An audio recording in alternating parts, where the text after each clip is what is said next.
Ahora, comenzamos con la presentación de este estudio sobre familias jóvenes en la Ciudad de Madrid. Lo primero, pues agradecer a todos los grupos políticos, al Grupo Socialista, que ha venido también a escuchar de primera mano el estudio, la directora general, la subdirectora general de Familias, que obviamente son directamente afectadas por las conclusiones de este estudio, y, por supuesto, a todos los medios de comunicación que están aquí presentes y que nos siguen de forma online. Desde el primer día, este Gobierno municipal, pues, expusimos nuestra línea de trabajo de forma muy clara. Expusimos que la mejor política social, sin duda, es la política de familias. Y esa ha sido la guía de acción a lo largo de estos 3 años. Se va a cumplir justo ahora. Pero, claro, para hacer la mejor política de familias, pues, lógicamente, tenemos que preguntarnos qué es lo que necesitan las familias. Y la mejor forma para saberlo, sin duda, es preguntar y escuchar directamente a las familias para conocer qué es lo que necesitan. Para eso creamos, como sabéis, hace 3 años la Dirección General de Innovación y Estrategia Social, con el director general Héctor Cebolla a la cabeza y con un gran equipo que hace posible todo este trabajo. Y desde ahí, como sabéis, hemos expandido todo un conjunto de estudios, todo un conjunto de investigaciones para conocer la realidad social de la Ciudad de Madrid. Como sabéis, por una parte, hemos hecho todo un conjunto de diagnóstico social de la Ciudad de Madrid. Ya nos lanzamos de primeras en plena pandemia, en abril de 2020, para hacer un primer diagnóstico de qué estaba ocurriendo en la Ciudad de Madrid en la peor crisis social que habíamos conocido en las últimas décadas. Y luego hemos establecido, a través de un panel de hogares de 8.000 hogares, donde vamos preguntando puntualmente y cogiendo el pulso social de la Ciudad de Madrid, para que anualmente, por lo menos a principio de cada año, podamos conocer cuál es la realidad de la Ciudad de Madrid desde la perspectiva social y, además, periódicamente, cogiendo el pulso a través de ese panel de hogares al que preguntamos puntual y periódicamente. Eso es algo realmente muy innovador. No hay ninguna ciudad de Europa que tiene un panel de hogares de esas características para conocer realmente la realidad social de una ciudad. Pero, lógicamente, en esa visión global del diagnóstico social, con ese panel de hogares, hay realidades sociales que, lógicamente, tenemos que poner aún más la lupa. Desde ahí, pues en junio de 2021, se acordarán, pues sacamos, por ejemplo, una encuesta, un estudio sobre una realidad que, lógicamente, en una encuesta, un diagnóstico social de gran magnitud, pues queda más invisibilizada, que es la realidad de la población LGTBI de Madrid. Lo sacamos hace aproximadamente un año y también, pues, fue realmente un hito. Fue la primera vez que un ayuntamiento, de luego, pone la lupa y conoce y quiere conocer, pues, qué necesita la población LGTBI de Madrid para, desde ahí, dirigir la política pública en ese sentido. Pues, además, y ahí va precisamente este estudio, dentro del panel de hogares y dentro de este diagnóstico social, para poner también esa lupa, hemos hecho este nuevo estudio a otra realidad que especialmente, por supuesto, nos preocupa, y tenemos que abordar de forma firme cómo lanzar la política municipal para apoyar esa realidad. Esta realidad es el de las parejas jóvenes, el de las familias jóvenes de la Ciudad de Madrid. Y desde ahí, pues con este estudio hemos preguntado, las hemos encuestado, hemos escuchado al final a la ciudadanía, pues que es la forma que entendemos que es la única manera de poder hacer realmente política pública. Conocer la realidad y no solamente intuirla, para a partir de ahí poder abordarla y darle respuestas desde las medidas concretas de política pública municipal. Voy a dar la palabra a nuestro director general para que entre en el detalle y luego remarcaremos alguna de las claves que nos ha podido compartir. Bueno, pues muchas gracias, delegado. Efectivamente, esta operación estadística es una operación de naturaleza complementaria a las generales que desarrollamos desde la Dirección General de Innovación y Estrategia Social para las demás direcciones generales del área y para el área de gobierno en su conjunto. En este caso es una mirada específica a los problemas familiares y reproductivos que tienen las personas que están en la franja de edad de 18 a 45 años en la Ciudad de Madrid. Esta población, desde luego, puede ser observada en estadísticas generales, pero no se suele incluir en los cuestionarios generales de población información suficiente para conocer su realidad familiar, las dificultades que tienen para la transición a la vida adulta, las dificultades que tienen para la formación de hogares y las dificultades que tienen para la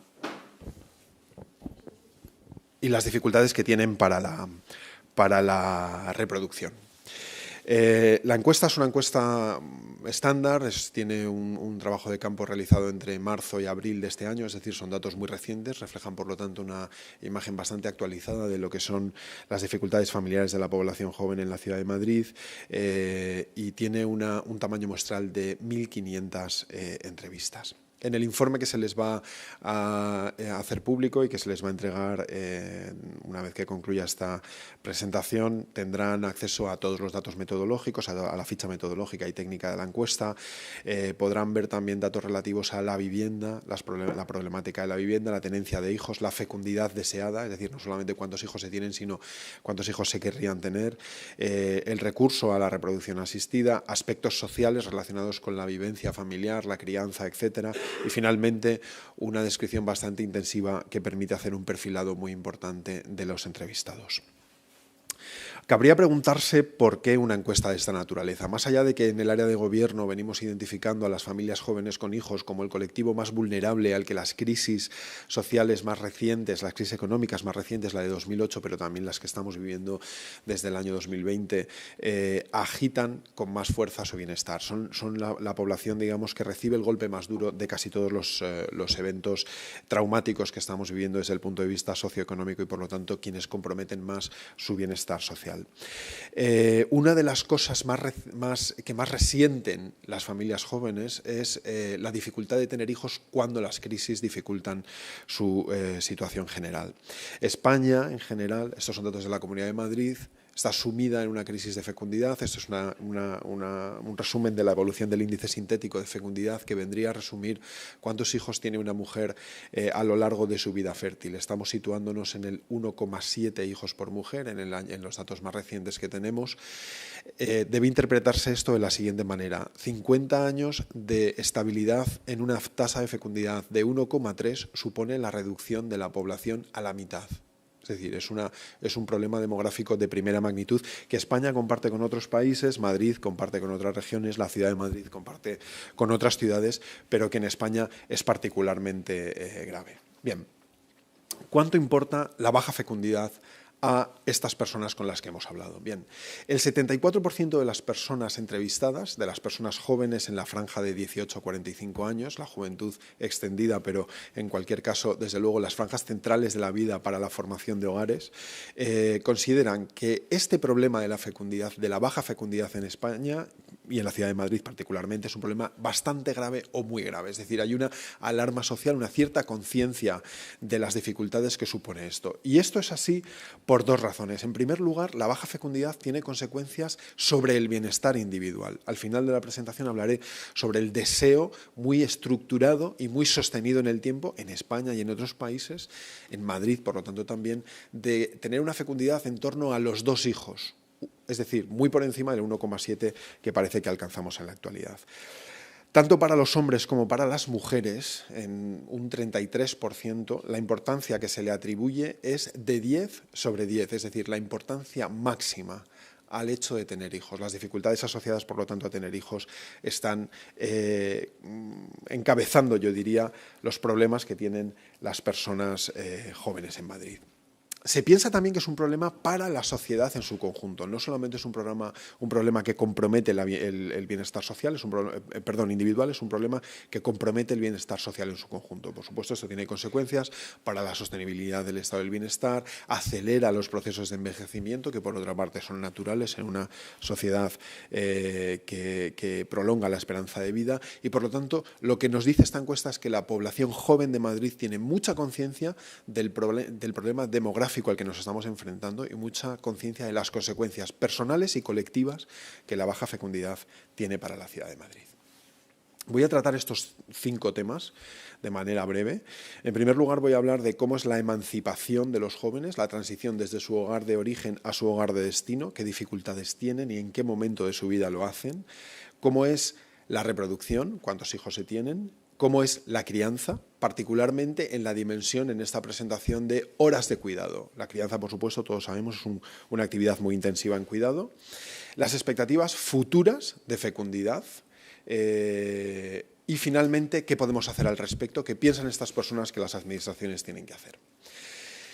Todos sabemos que España es un país que pone muchísimas dificultades para la transición a la vida adulta de todas las personas, ¿no? De las personas jóvenes en particular, ¿no? Somos conocidos, entre otras cosas, por ser uno de los países en los que la emancipación de los padres sucede a edades más tardías dentro de todos los países de nuestro conjunto. La encuesta nos dice que un 22% de las personas a las que hemos encuestado viven aún con sus padres. Por supuesto, la franja de edad es muy amplia, de 18 a 22 años, a 45 años, pero sabemos que a los 30 años el 20% de las personas aún vive con sus padres y a los 35 años todavía 1 de cada 10. Esto, por supuesto, es una dificultad extraordinaria para la reproducción, pero es que la mayoría de las personas optan por una salida del hogar de los padres bastante diversificada. Y no todo el mundo, o no de manera exclusiva, la forma de salida del hogar de los padres es a un hogar propio con pareja y con hijos. A los 30 años, el 30% nada más de las personas vive en un hogar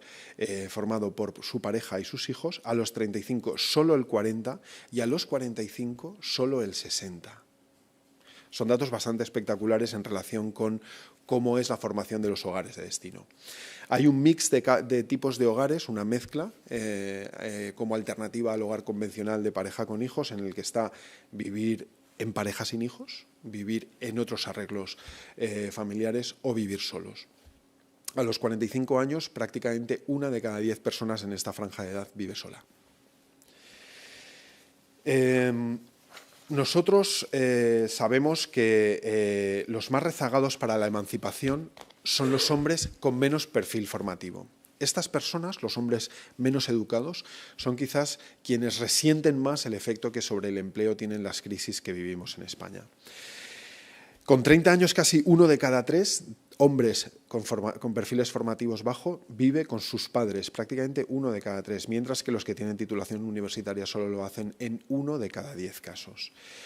En el caso de las mujeres a esa edad, solo 1 de cada 5 viviría con sus padres. Vemos las dificultades para transitar a un hogar propio. Vamos a ver ahora las dificultades para tener hijos o los tiempos vitales a los que las personas tienen hijos. Un 60% prácticamente de la muestra, un 60% de las personas de 18 a 45 años en Madrid no tiene hijos. Es un dato bastante impresionante. Por supuesto, la franja de edad de nuevo es muy amplia y por eso conviene verlo año a año. A los 30 años, solo 1 de cada 3 personas tienen hijos. Este dato tiene que verse a la luz de la evolución que tiene la tenencia de hijos. A los 40 años solo 3 de cada 5 y a los 40 años ya es una edad relativamente tardía, ¿no? España junto con Malta encabeza la lista de países en los que más mujeres tienen su primer hijo por encima de los 40 años. Y Madrid es una ciudad que replica, por lo tanto, el patrón nacional. A los 45 años, cuando la vida fértil está cerca de acabar, si no en algunos casos ha acabado, solo 7 de cada 10 personas tienen hijos en Madrid, es decir, perdemos 3 de cada 10 que no se reproducen.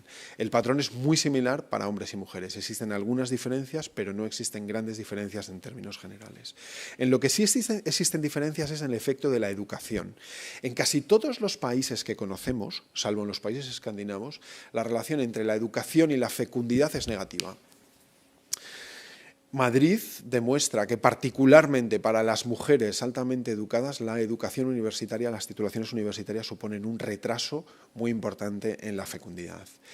Solo hasta los 40 años es el punto en el que hombres y mujeres universitarios convergen en su tasa de fecundidad o en su ritmo de fecundidad.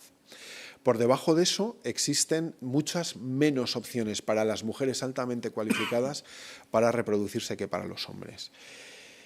Con 40 años solo el 50% de los universitarios, tanto hombres como mujeres, tienen hijos y entre los menos educados el 65 o el 70%. Por lo tanto, los problemas de fecundidad son particularmente graves para las personas que a priori podrían tener más fácil la resolución de su ciclo vital, que son las personas con titulaciones universitarias. Bien, vamos a ver cuántos hijos tienen estas personas en la población de Madrid. Déjenme decirles que la edad a la que se tiene en media el primer hijo en Francia es de 28,5 años. Francia es un país que ha conseguido un cierto éxito en comparación con los países de su entorno, entre otros España, que tenemos hijos por primera vez 2 años después que en Francia, es decir, a los 30,5 años. Y lo que observamos para la ciudad de Madrid es que por debajo del 30 años, el 80% de las personas en Madrid no tienen hijos. Una de cada 2 personas entre 30 y 40 no tiene hijos, y tener 2 hijos o más solo es un comportamiento común para el 35% de los que tienen 40 o más años. Es decir, que no solamente tenemos un problema de fecundidad, sino que además tenemos un problema de transición del primer hijo al segundo hijo. Poquísimas personas consiguen hacer esa transición. Por encima de los 40 años, cuando el ciclo fértil de la vida se encuentra cerca de su fin, el 40% de las personas en Madrid aún no han tenido su primer hijo.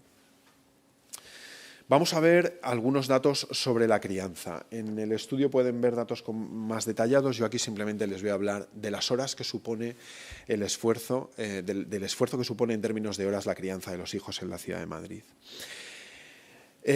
La crianza, todos lo sabemos, es una actividad muy intensiva en tiempo. El 44% de las personas en Madrid le dedica más de 6 horas a la crianza de los hijos. 6 horas activas, se entiende. Hay diferencias bastante significativas entre hombres y mujeres. En el panel de hogares, que se presentó, como ha dicho el delegado, hace un par de meses, hablamos de una cierta convergencia o una mayor paridad entre las personas jóvenes, entre hombres y mujeres en las edades más jóvenes de la población. Nosotros lo que vemos aquí es que efectivamente el mito del padre pasivo se ha superado. El 44% de los hombres dedican de 3 a 6 horas y el 30% de los hombres dedican más de 6 horas. Es decir, un 75% de los varones dedica de 3 a 6 o más horas a la crianza de los hijos. No obstante, la mayor carga en términos de tiempo sigue estando en las mujeres. El 56% de las mujeres le dedican más de 6 horas al día y el 29% le dedican entre 3 y 6. Es decir, el padre pasivo ya no existe, pero la madre sobrecargada o la madre que prioritariamente se dedica a la crianza sí que sigue existiendo. Las mayores diferencias están en los hogares que acumulan perfiles educativos más bajos. Fíjense aquí en los niveles de secundaria o menos. Los hombres que dedican más de 6 horas son 36% frente al 68% de las mujeres. La educación, como sabemos, es un igualador de las opciones vitales, también de la forma en la que funcionan los hogares. Siguen siendo hogares en los que hay diferencias entre hombres y mujeres, pero las mayores diferencias están en relación con el perfil formativo de los hogares. ¿Qué impacto tiene tener un hijo en Madrid? Hemos preguntado a estas familias cómo fueron los momentos posteriores al nacimiento, los meses que siguieron al nacimiento y cómo se organizaron. Algún resumen de las respuestas que nos han dado. El 87%, tanto de hombres como de mujeres, contaron con apoyo familiar. El 72% de los varones tuvo algún tipo de baja por paternidad y el 79% tuvo una baja por maternidad. A mí me llama positivamente la atención la extensión, lo común que es a estas alturas ya la baja por paternidad, que es, como sabemos por la literatura específica de políticas sociales, un mecanismo bastante igualador que genera apego entre padres e hijos y que por lo tanto también contribuye a la igualación de las opciones para la crianza entre hombres y mujeres, ¿no? Y a asumir responsabilidades o a convertirse en corresponsables, ¿no?, de los hijos. Y por lo tanto esto es una buena noticia para la ciudad de Madrid. Los mayores problemas, no le sorprenderá a nadie, estuvieron en relación con el trabajo. El 25% de los hombres dice que tuvo problemas en su lugar de trabajo, problemas de cualquier naturaleza, y el 32% de las mujeres. 1 de cada 4 hombres tuvo dificultades posteriores al nacimiento de sus hijos en relación con su puesto de trabajo, y 1 de cada 3 mujeres tuvieron problemas en relación con su continuidad laboral. Las mayores diferencias entre hombres y mujeres están en aquellos aspectos de la relación laboral que suponen problemas más severos para los hogares. El 43% de los hombres estima que se redujeron sus opciones de promoción. Es una cifra bastante alta y bastante espectacular, pero hay que tenerla en cuenta a la luz de la comparación con las mujeres. El 62% de las mujeres, prácticamente 2 de cada 3, vieron sus opciones de promoción dentro de su puesto de trabajo limitadas por la tenencia de hijos. El 28% de los hombres dejó de trabajar temporalmente, y el 47% de las mujeres tuvieron que hacerlo también. Todas estas dificultades son las que generan esa brecha tan descomunal que hay en España y que sabemos que existe, por lo tanto, también en la ciudad de Madrid, entre el número de hijos deseados y el número de hijos que finalmente se tienen. Esta frustración genera, por una parte, desde luego, un deterioro en el bienestar individual. Esto está muy documentado por todos los especialistas en la materia de la fecundidad, por los demógrafos economistas, pero también genera, como hemos dicho al principio, una situación bastante negativa desde el punto de vista de los equilibrios sociales. Vamos a ver un poco cómo es esta expectativa frustrada de fecundidad.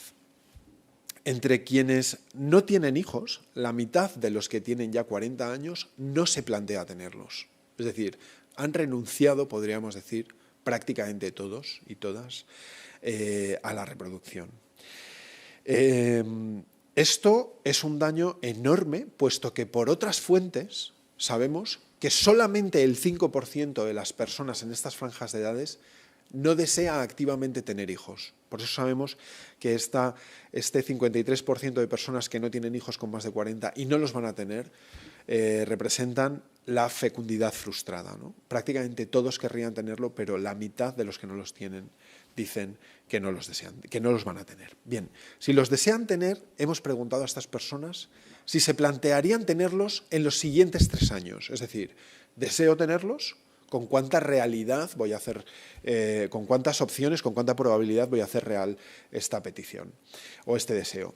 Entre quienes no tienen hijos, pero desearían tenerlos, 1 de cada 2 dice que los va a tener, el resto dice que no.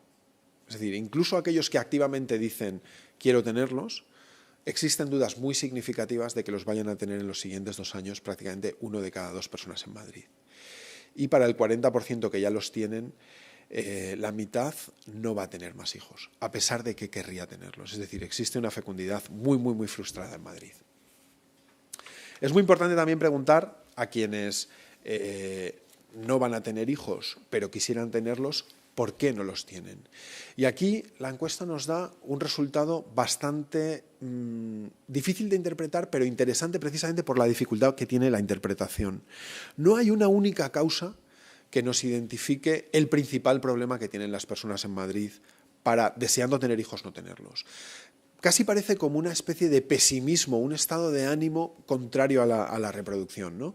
El 24% dice que es la economía, el 19% dice que es el mercado, el 24% de los que no tienen hijos dicen que es la economía, un dato muy parecido a los que tienen hijos, el 16% dicen que es su puesto de trabajo, un dato muy similar para quienes tienen o no tienen hijos. No es mayoritaria la economía ni el trabajo. Hemos también preguntado problemas relacionados con la fertilidad, problemas relacionados con el uso de su tiempo, problemas relacionados con su vivienda, etc. Parece que mayoritariamente nadie identifica una causa única. Es una multiplicidad de causas las que dificultan la fecundidad en Madrid.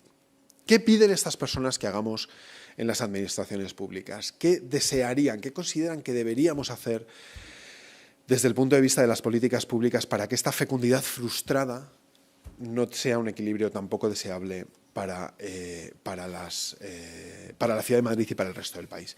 Existe una opinión extraordinariamente generalizada de que las políticas públicas son responsables de la fecundidad frustrada. Hay un apoyo masivo a la intervención de las administraciones en el fomento de la natalidad. El 87% dice que sí, las administraciones son responsables y deberían hacer algo. ¿Qué sabemos que funciona para estimular la fecundidad a partir de la experiencia internacional? Sabemos que los incentivos económicos no funcionan extraordinariamente bien, no aumentan la natalidad, lo que hacen es alterar el calendario en el que se tienen los hijos, adaptarlos a las políticas que ofrecen recursos específicamente económicos para la natalidad, pero no aumentan el número de hijos. También sabemos que no es un problema de concienciación, no hace falta campañas publicitarias o hablar de las bondades de tener hijos. Esto lo sabemos porque todo el mundo, en España como en otros países, desea tener 2 hijos. Es aquí donde tenemos el problema de que no se cumplen las expectativas que cada uno tiene. Lo que funciona es un mix de políticas, en otros países ha funcionado, que permitan la emancipación de los jóvenes, la salida de los hogares de origen hacia hogares de destino, la redistribución de las tareas entre familias y Estado, entre administraciones y familias, por ejemplo, la educación universal en la edad infantil, o medidas de conciliación para la vida familiar y la vida laboral. ¿Qué piensan las personas en Madrid a las que les hemos preguntado? Un 55% dice que las administraciones deberían involucrarse en garantizar la estabilidad laboral a las personas que tienen hijos. Solo un 26% espera que haya medidas fiscales de fomento de la natalidad y un 48% cree que tiene que facilitarse el acceso a la vivienda de las familias que tienen hijos. Donde más acuerdo había es en las medidas de conciliación, incluso por encima de la estabilidad laboral. El 63% de las personas con las que hemos hablado en Madrid considera que las medidas de conciliación serían aquello que les permitiría avanzar en la consecución de la fecundidad frustrada que en muchos casos tienen. La ayuda a la crianza para 1 de cada 3 es importante. Es verdad que este tipo de políticas en España no cuentan con tradición y seguramente tampoco están en el imaginario colectivo de los madrileños. El Ayuntamiento tiene algunos programas ya que suponen ayuda a la crianza y llama la atención que se mencione tan poco cuando en otros países han dado un éxito tan alto, ¿no? Pero seguramente muchas de las personas que no han mencionado la crianza se refieren a ella como parte de las medidas de conciliación. Y lo mismo pasa con la educación infantil. Un 15% considera que la educación infantil sería una medida que fomentaría activamente la consecución de la fecundidad frustrada en cada caso. Bien, les dejo de nuevo cedo la palabra al delegado. La imagen que transmite este estudio es la imagen de una sociedad muy hostigada por las crisis económicas, en la que las personas jóvenes tienen dificultades extraordinarias para conseguir hacer una transición deseable en la vida adulta, y por tal cosa me refiero salir pronto del hogar de sus padres, o por lo menos salir a la misma edad en la que salen otros europeos, tener hijos a la edad en la que tienen otros europeos sus primeros hijos, conseguir el número de hijos que desean. Hay un 30%, y viene siendo así de manera muy sistemática en todos los estudios que publicamos, de población en la ciudad de Madrid que tiene dificultades extraordinariamente serias para conseguir aquellos fines que garantizan su felicidad o al menos la materialización de su expectativa vital. Y existe una demanda fortísima por parte de la ciudad de Madrid de políticas sociales activas en el ámbito de las familias que estén encabezadas sobre todo por aquellas medidas de conciliación en las que el Ayuntamiento tiene claras competencias. Le cedo la palabra al delegado y muchas gracias. Muchísimas gracias, Héctor, por este impresionante trabajo y, bueno, por supuesto, a todo tu equipo que lo hace posible. Yo creo que de todos los datos, la verdad es que muy interesantes que nos ha compartido Héctor, pues hay una serie de claves que yo creo que habría que destacar. En primer lugar, está muy claro que los madrileños tienen hijos tarde, ¿no? Eso todo también la comparativa con otros países, como bien has comentado. A los 30 años, solo 1 de cada 3 tienen hijos y a los 40, 3 de cada 5 tienen hijos. Pero no solamente hay que quedarnos en esa foto. Sale en los datos muy claramente a reducir que las familias madrileñas quieren tener más hijos y no los tienen, pero quieren tener más hijos. De hecho, hay dos datos muy reveladores de que el 28% de los que no tienen hijos querrían tenerlos y el 40% de los que ya tienen hijos querrían tener más hijos. Por lo tanto, lo que nos tenemos que preguntar es qué ocurre para que ese deseo de tener más hijos pues finalmente no termine de producirse. Ahí yo creo que salen unas claves muy interesantes que comentan las familias y por una parte son las dificultades y los problemas en el trabajo. Como los trabajos a día de hoy pues no siguen sin estar 100% adaptados o por lo menos lo que deberían estar adaptados a la maternidad o a la paternidad.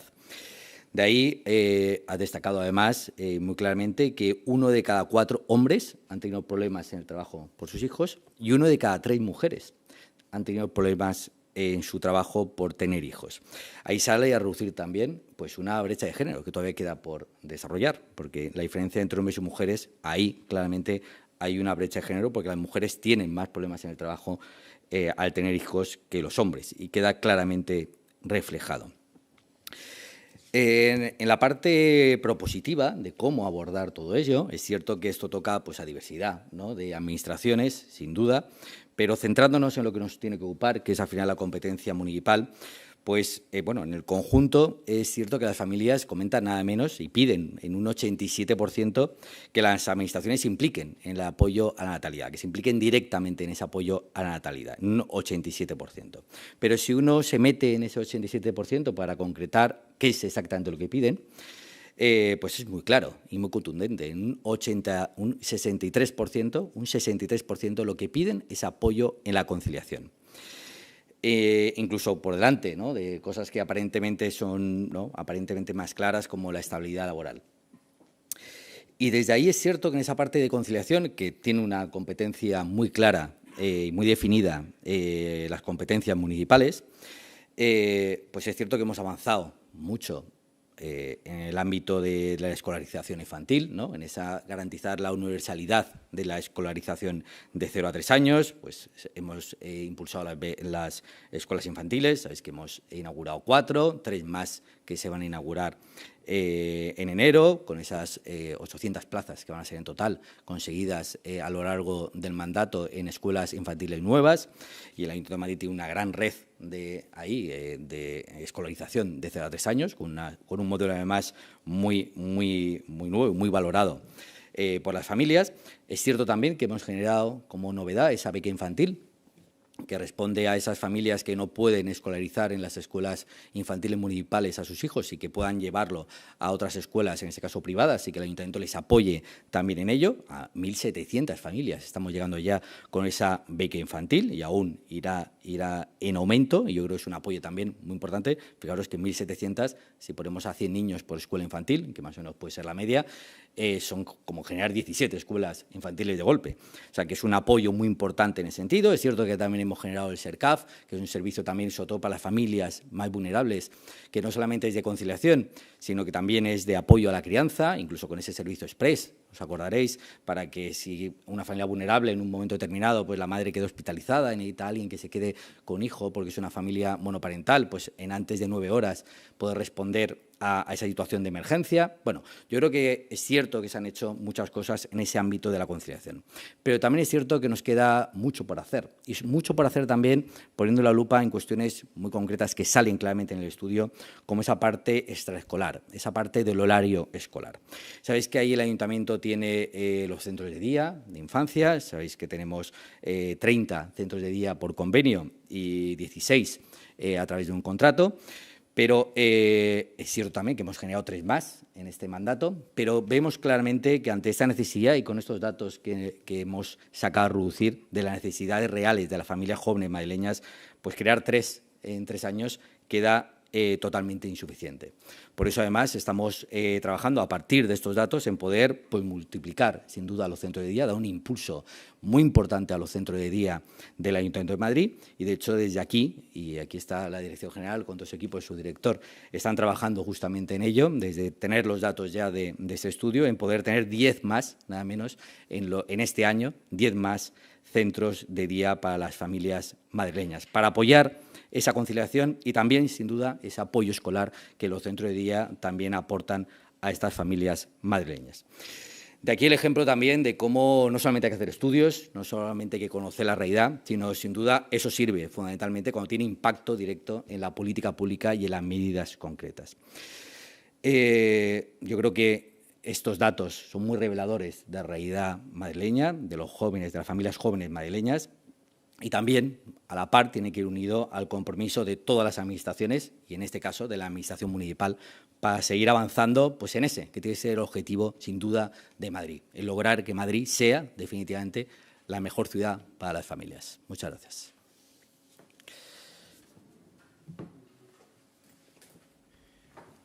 Cualquier pregunta o...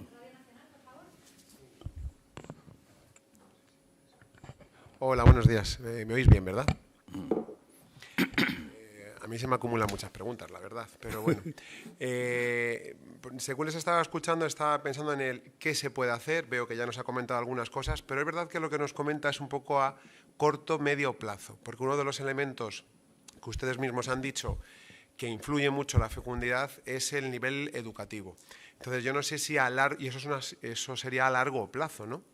Se puede empezar desde las escuelas infantiles, evidentemente, pero el nivel educativo es algo que se adquiere con muchos años. No sé si desde el Ayuntamiento hay algún tipo de iniciativa, se plantean algo para mejorar eso, igual que, también le pregunto, algo en lo que es la conciliación laboral, porque lo que nos han dicho en el estudio es que sigue habiendo problemas para las mujeres, pero si lo positivo es que los hombres se van implicando más, lo negativo es que los hombres empiezan a tener un problema que era de mujeres, es decir, no es una cuestión de sexo, es una cuestión de la relación laboral. No sé si desde el Ayuntamiento se puede no sé, aplicar alguna política, convenio con empresas, no lo sé cómo, para que precisamente se pueda facilitar eso. Luego, a lo mejor es que me he despistado, simplemente confirmar, el nivel cultural, ¿cuál es la relación, la paridad que existe entre el nivel cultural de los padres con el nivel de fecundidad? Eso, por otro lado. Sigo, es que son muchas preguntas. Pues si queréis, respondemos y luego sigo. Sí, vale. Sí, contesto yo de primeras y luego, Héctor, si quieres completar sobre todo en lo último que ha comentado. En la parte de compromiso y de política pública que responda a estas necesidades del estudio. Por una parte, comentabas, bueno, la parte educativa, sabéis que ahí donde aborda el ayuntamiento y donde tenemos competencia es en la escolarización de 0 a 3. Os he comentado el impulso, sin duda, para dar pasos hacia esa universalidad de 0 a 3, porque además está demostrado que no solamente apoya la conciliación de las familias, que por supuesto es un punto clave, sino también en el proceso educativo de los chavales y en su rendimiento posterior está muy demostrado que la escolarización de 0 a 3 ayuda y por lo tanto también es el abordar la igualdad de oportunidades, ¿no?, de familias muy vulnerables si conseguimos que esos niños vayan de 0 a 3 a la escuela infantil. Desde ahí he comentado ese impulso a las escuelas infantiles.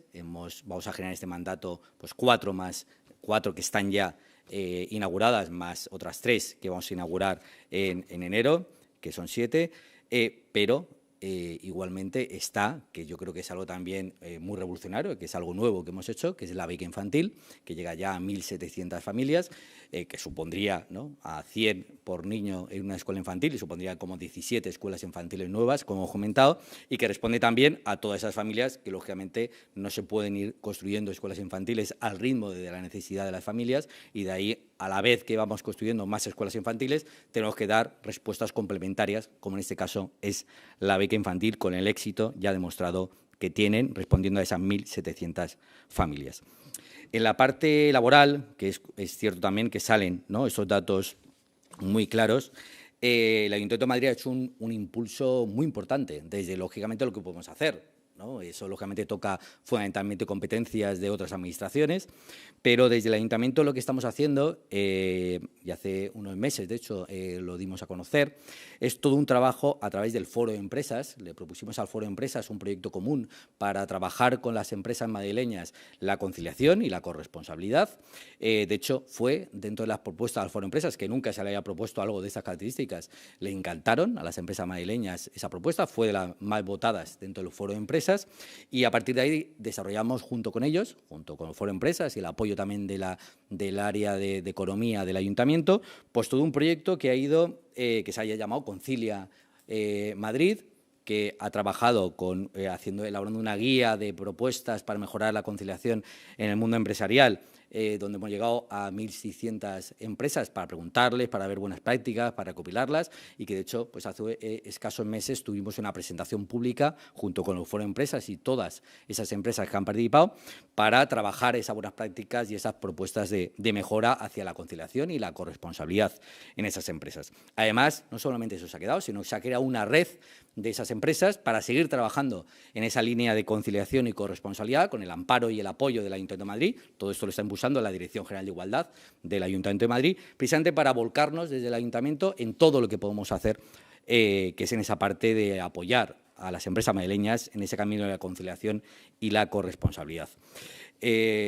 Por tanto, yo creo que, bueno, tanto en la parte educativa, en lo que nos toca, como, por supuesto, en la parte de conciliación y corresponsabilidad, pues el Ayuntamiento de Madrid ha dado pasos muy importantes y yo creo que, sin duda, queda cosas por hacer, por supuesto, pero los pasos que se han dado son definitivos y justamente en la dirección en la que comenta el propio estudio. Bueno, vamos a ver. La afirmación general es que la educación deprime la fecundidad, no que la fomenta. Es decir, hay una relación negativa en prácticamente todos los países desarrollados entre educación y fecundidad.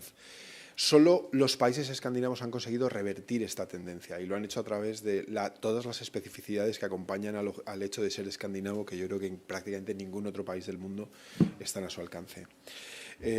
Dicho esto, lo que yo sí que quería destacar es que en el gráfico que se ve en la pantalla, que está en el estudio y se lo haremos llegar ahora, lo que se ve es que sobre todo la educación deprime la fecundidad de las mujeres. y es por una razón obvia, ¿no? Hay varias.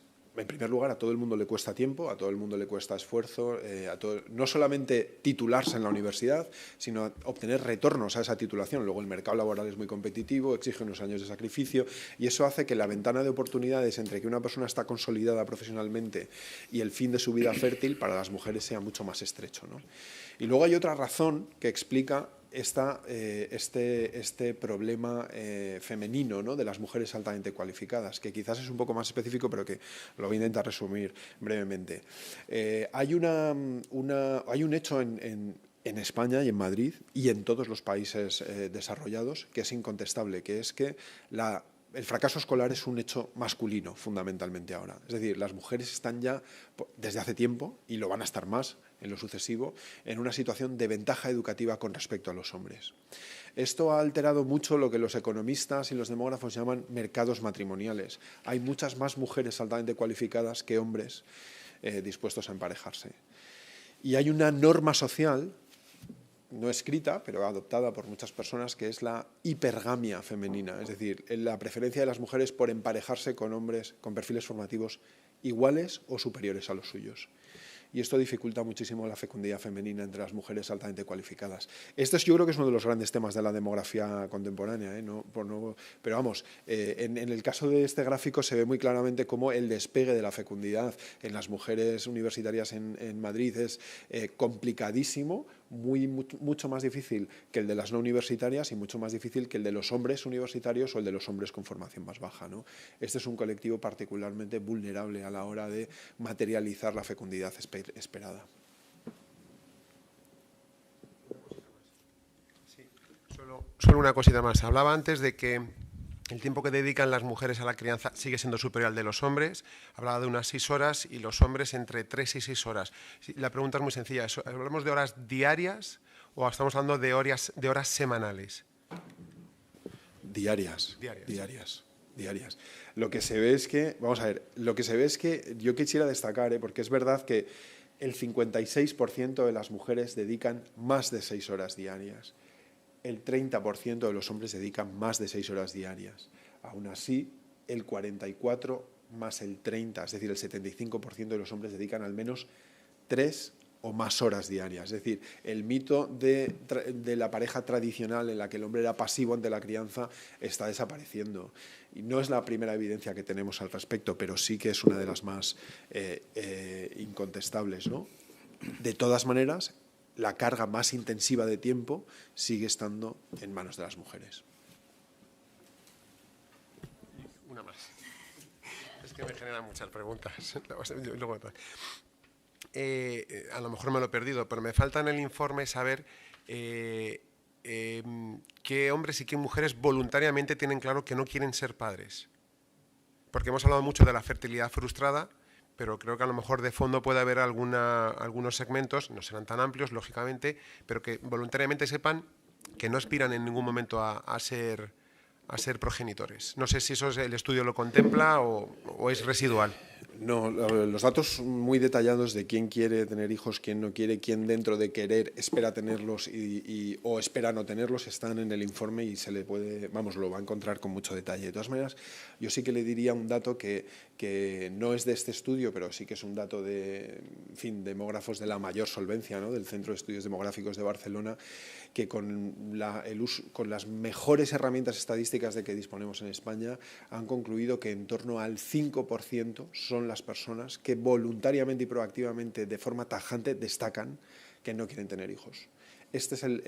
Hay una minoría realmente que excluya proactivamente y activamente en su ciclo vital la idea de tener hijos. No obstante, son muchas más personas las que finalmente no lo tienen. ¿Quiénes son? Son un colectivo de personas bastante heterogéneo. Por eso digo que da la sensación de que casi es un estado de ánimo, un equilibrio social que no favorece la fecundidad. Pero no es porque exista en la mayor parte de esas personas la voluntad de no ser padre. Esa es una minoría realmente muy minoritaria.